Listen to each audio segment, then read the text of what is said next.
O Corinthians foi um dos times mais vencedores da última década, isso é irrefutável, não dá para contestar.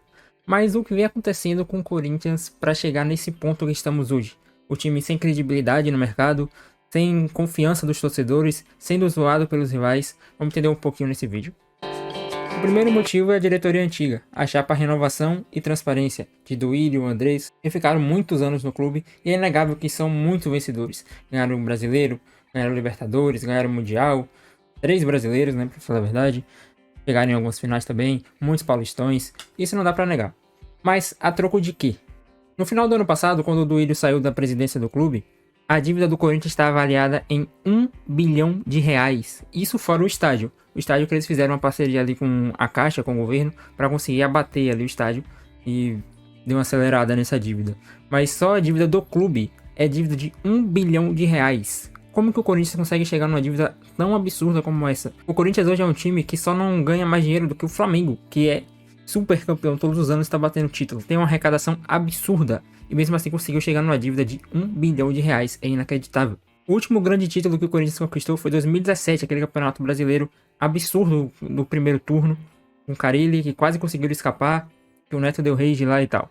E aquele brasileiro de 2017 vai fazer 7 anos esse ano. Se o Corinthians não ganhar o brasileiro esse ano, vai ser 7 anos sem ganhar e sem nem disputar, para falar a verdade. O último título que o Corinthians conquistou foi 2019, o Campeonato Paulista, quando eles se tornaram tricampeões paulistas. Desde lá, chegaram na final da Copa do Brasil, mas sem sucesso. Mas agora vamos falar um pouco do time do Corinthians, o elenco. Até o ano passado era um elenco extremamente velho. Claro que um elenco que foi bastante campeão no clube, mas que não dava para tentar manter no Campeonato Brasileiro de hoje em dia. Muitos jogadores velhos que não conseguem render.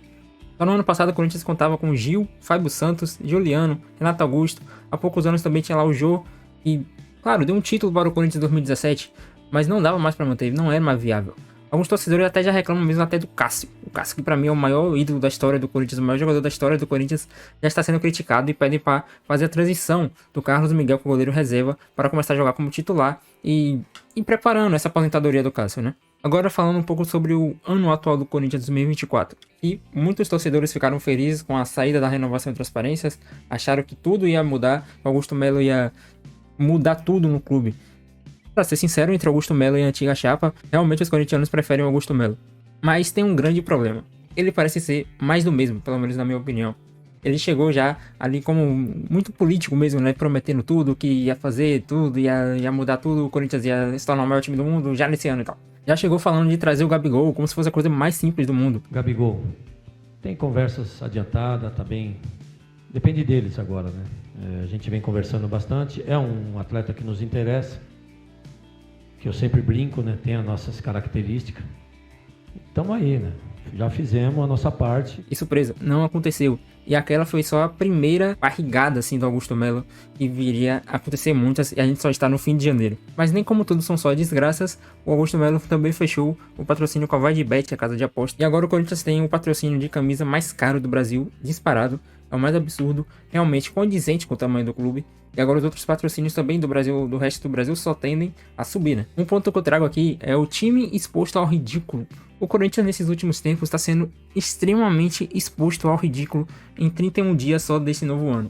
Essas 3 contratações que eu trago aqui, Félix Torres, Ranieri, Rodrigo Garro, todas elas tiveram confusões para regularizar a situação desses atletas. O Garro, para falar a verdade, até hoje não pode jogar pelo Corinthians, porque até hoje o Augusto Melo fala uma coisa, o presidente do Tadieres, lá do dono do Garro, fala uma coisa, e fica nessas discussões. Com o Ranieri foi a mesma coisa, o Corinthians anunciou o Ranieri, o Cuiabá falou que o Ranieri ainda não tinha assinado, não tinha recebido o dinheiro. Recentemente teve o Mateuzinho, o lateral do Flamengo, que estava treinando já no Corinthians, já praticamente ali na cabeça dele e do Corinthians, tudo acertado para ele jogar a temporada pelo Corinthians, mas no fim das contas foi mudado o contrato na hora e o Mateuzinho teve que voltar para o Flamengo.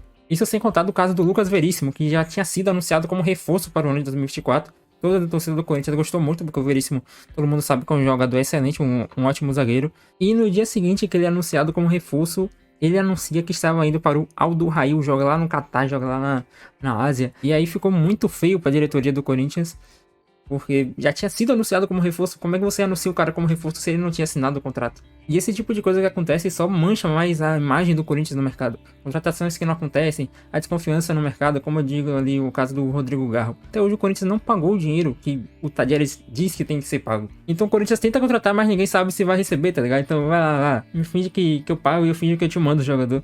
Então isso é muito ruim pra imagem do time. Já tinha uma fama de caloteiro e agora a fama de caloteiro vem crescendo cada vez mais. Mas vamos falar agora dentro de campo como tá sendo. Vamos começar pelo técnico Mano Menezes, que lembrando que não é o técnico do Augusto Melo, né? Esse é o técnico da última diretoria. Fez um contrato com o Mano que é simplesmente absurdo. É inacreditável esse contrato ter sido assinado pelo Corinthians, né? Não pelo Mano ele está certo.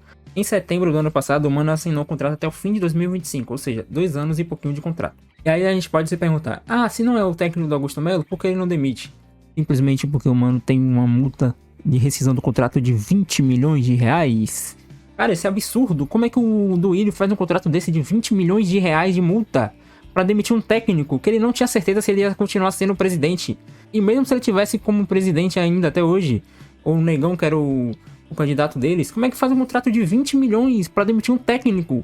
No Brasil você perde pro São Bernardo, pro Birapora, você já corre risco de cair, cara. Já corre risco de ser demitido. Como é que ele faz um contrato desse? Esse contrato é absurdo. E ainda mais pelo Mano Menezes, que não tem feito os trabalhos tão excelentes assim, a ponto de ter uma multa de 20 milhões de reais no seu contrato. O Mano não tá errado em nada disso. Eu tenho certeza que você assinaria um contrato com uma multa absurda dessa, né?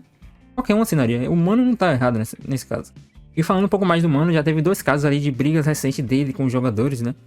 O primeiro caso foi o Ranieri, que deu um chute.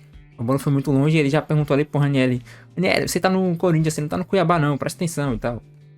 E o segundo caso do Yuri Alberto, né? Que o Yuri Alberto fez uma falta bem besta. Ele perguntou se o Yuri Alberto era burro. Coisas normais do futebol, a verdade é essa, são coisas normais. Só que quando é captado assim pela imprensa, realmente fica feio, né? E o Corinthians já tem 4 jogos no ano. O primeiro jogo venceu contra o Guarani, mas emendou 3 derrotas difíceis de engolir pro Ituano, pro São Bernardo. E a mais importante das derrotas até agora, a queda do tabu de 10 anos sem perder para o São Paulo na Neoquímica Arena, na Arena Corinthians. O Corinthians nunca tinha perdido para o São Paulo na nova casa e depois de 10 anos perde esse tabu. E aí o Augusto Melo já fica marcado como o presidente que perdeu o jogo que o Corinthians não perdia há 10 anos, né? Então realmente a torcida já está sem paciência.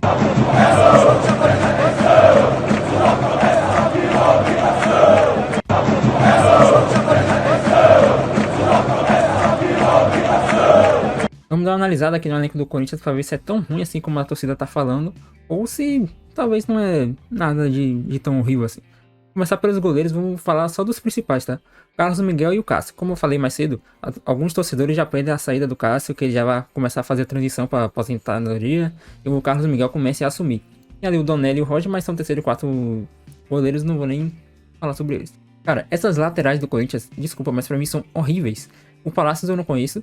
O Hugo jogou pelo Goiás, que rebaixado, né? Já explica um pouco. O Bidu não tem como, cara. O Fagner, pra mim, é inacreditável que o Fagner realmente seja um dos melhores laterais direitos do Brasil. E se o Fagner é um dos melhores laterais direitos que a gente tem, a gente vê como a gente tá ferrado. Pra mim, as laterais é o ponto mais fraco desse time. Na verdade, a defesa como um todo, né? E aqui o Félix Torre, que é novo, não conheço, não vou comentar. O Raul Gustavo, pelo menos pelo Bahia, não foi bem. Passou grande parte machucado, mas não foi tão bem assim. Tem o Gustavo Henrique, que a gente sabe que é um bom zagueiro. Vamos ver como vai render. O Caetano, que é menino também. Mas vamos ver como ele vai render. Os volantes aqui. O Maicon, que eu não sei o que está fazendo no Corinthians mais ainda. Já devia ter voltado. Ele não tá dando sintonia como na primeira passagem. Nessa segunda passagem não tá indo bem. Tem o Fausto Vera aqui, que foi tratado a peso de ouro. Que todo mundo achou que o Fausto ia fazer uma diferença absurda. Tá sendo só uma decepção. O Paulinho só fica no DM, nunca joga. E o Ranieri realmente vai ser uma das melhores contratações do Corinthians no ano. Pra mim, o melhor jogador do Corinthians até então. Agora os meias. Talvez esse daqui seja o pior setor do Corinthians. Temos aqui Biro, Matheus Araújo, Rojas, que eu achei que ia fazer uma diferença absurda. Ele era um craque absurdo na Argentina, mas aqui não está fazendo nada. E Rodrigo Garro, que até hoje não pôde jogar pelo Corinthians, já está treinando aqui em São Paulo, mas até agora não regularizou as pendências financeiras lá com o Tadieres. E agora os atacantes. Giovani, Mosquito, Romero, Juan Oliveira, jogador da base, né? Wesley e ele, além da Yuri Alberto. Vamos falar um pouco de Yuri Alberto, rapaziada. Cara, o Yuri Alberto vem há um ano, mais ou menos, um ano e pouquinho, inacreditavelmente horrível. É absurdo o que tá fazendo o Yuri Alberto, cara. Depois que o Roger Guedes saiu ali, ele desaprendeu. Na verdade, até quando o Roger tava aqui, ele já tava dando umas... A última vez que ele rendeu foi com o Vitor Pereira, já tem um ano, cara. Ele vem perdendo uns gols absurdos. Não é mais problema de uma fase.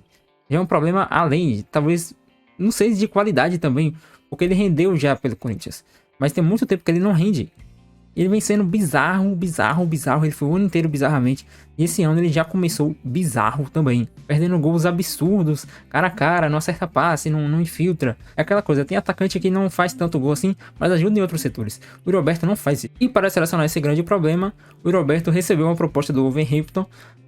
E o Corinthians negou a proposta e deixou o Roberto no elenco. E para resolver isso, a sombra do Roberto será Pedro Raul. Grande craque no Vasco ano passado, só que não, né? Já saiu do Toluca, ficou pouquíssimo tempo lá. O Toluca, onde o artilheiro era o Thiago Volpe, sim. Acho que não preciso falar muito de um lugar onde o artilheiro é o Thiago Volpe, né? E o Pedro Raul não conseguiu fazer tantos gols lá. Mas então, esse é o atacante que veio pra ser a sombra do Roberto, ou ser titular, né? Vamos ver. Quem sabe no Corinthians ele faz muito gol. E isso aqui fica ridículo o que eu estou falando. Mas esse elenco do Corinthians eu daria uma nota, sei lá, 6, 7 no máximo. 7 talvez seja muito, 6. Regular. Passa de ano. Sinceramente, expectativas para o ano. Eu acho que no Paulista tem que torcer aí, cara, pra conseguir pelo menos passar de fase pro mata-mata, porque não vejo o Corinthians com chance de brigar em semis, em final, muito menos ser campeão. Acho que o Palmeiras e São Paulo vão fazer essa final aí, a menos que eles se encontrem antes, mas hoje são os melhores times do estado de São Paulo. Eu diria que hoje o Santos está melhor do que o Corinthians. O Santos na Série B tá com melhor rendimento, melhor elenco do que o Corinthians na Série A. Na Copa do Brasil, não vejo o Corinthians chegando longe também. Se chegar ali nas oitavas, quartas, já é pra comemorar. Não vejo chegando muito mais longe do que isso. E brasileiro, eu acho que esse time aí briga pra não cair. Igual o último brigou. Deve chegar ali, ficando em 12ª, 14ª no máximo. E já é pra ficar feliz, sinceramente. Porque é um time que tem que aproveitar, agora que tá com patrocínio bom, pra tentar reorganizar as finanças, reorganizar a casinha, para daqui a 2, 3 anos poder brigar pelo título novamente e fazer a torcida mais feliz. Mas é isso. Concorda, discorda, deixa nos comentários e até a próxima.